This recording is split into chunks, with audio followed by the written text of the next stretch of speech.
April 1945. Okinawa. The island had become a living hell, a bloody, protracted battle for the last line of defense before the Japanese home islands. American troops, despite overwhelming superiority in men and equipment, were bogged down in brutal fighting. Every hill, every cave, every village was taken with incredible losses. The Japanese defense wasn't just fierce, it was fanatical, meticulously planned, and cost the Americans thousands of lives. It was in this hell that the crew of a B-25 Mitchell bomber, commanded by young Lieutenant William Robert Moore, received their combat mission. It seemed routine. Strike a pre-reconnoitered target in the south of the island, a cluster of well-concealed artillery positions, shelling the advancing Marines. The lives of the Marines on the ground depended on the success of this mission. The weather on the day of the mission was atrocious. The sky was covered in solid low clouds, a persistent drizzle fell, and visibility was near zero. A strong wind raged over the sea and the island. The crew knew they were in for a difficult blind flight, but orders were orders. The plane roared into the air and headed for the target. Problems began almost immediately. Powerful updrafts tossed the bomber around like a piece of wood. The pilot and navigator peered tensely into the blinding milky gray haze outside the cockpit windows.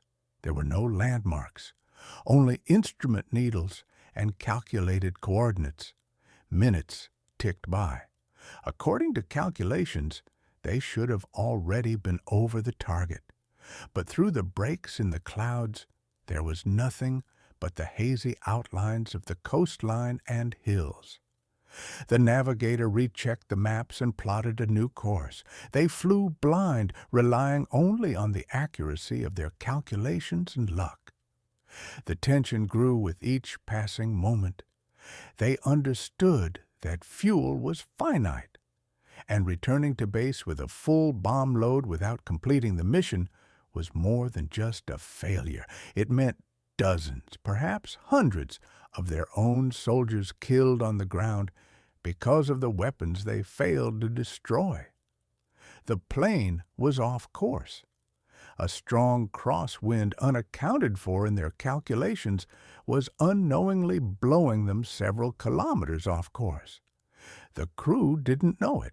They were certain they were flying, if not directly on target, then somewhere close, and then, in a break in the clouds, a blurry but clearly man-made outline flickered below.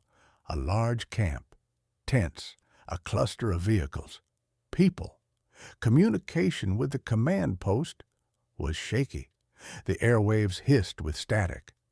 There was no time to request coordinates or confirm the target. The fuel was running low. A decision had to be made here and now. Lieutenant Moore, weighing everything in seconds, made his decision. He was almost certain this was their backup target, a concentration of enemy personnel and equipment. The command rang out, "On attack course."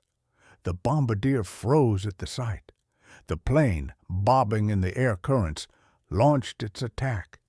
The hatches opened, a series of bombs separated from the plane and plunged downwards into the gray haze. The crew turned to see a series of powerful explosions below. Too powerful, as if an ammunition dump had exploded. They were certain the target had been hit, the mission accomplished. With a sense of accomplishment, but anxious about wasted fuel, Moore flew his B-25 back to base.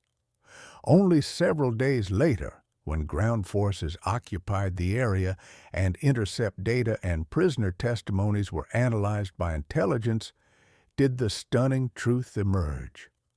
Lieutenant Moore had mistakenly, due to a navigational error, dropped his bombs on the wrong artillery positions. His target was accidentally the carefully camouflaged field headquarters of the Japanese 22nd Infantry Regiment. the brain and nerve center of the entire defense on that sector of the front. As a result of this strike, the headquarters was almost completely destroyed. The entire regiment's command and senior officers perished. Maps of troop deployments, defense plans, communications codes, and most importantly, a detailed plan for a major counterattack were destroyed. This counterattack was thwarted before it could begin. Japanese units across a wide stretch of the front were left without command and control, allowing the American infantry to advance with relatively few losses. Thus, a navigational error that could have been considered a failure turned into one of the most effective precision operations of the entire Battle of Okinawa. A seemingly foolish accident, which cost the lives of Japanese soldiers and officers at that headquarters, saved the lives of hundreds, perhaps thousands of American Marines. Lieutenant Moore, having miscalculated, unwittingly struck a blow that changed the course of the fighting on this sector of the front. His mistake turned out to be a strategic coup.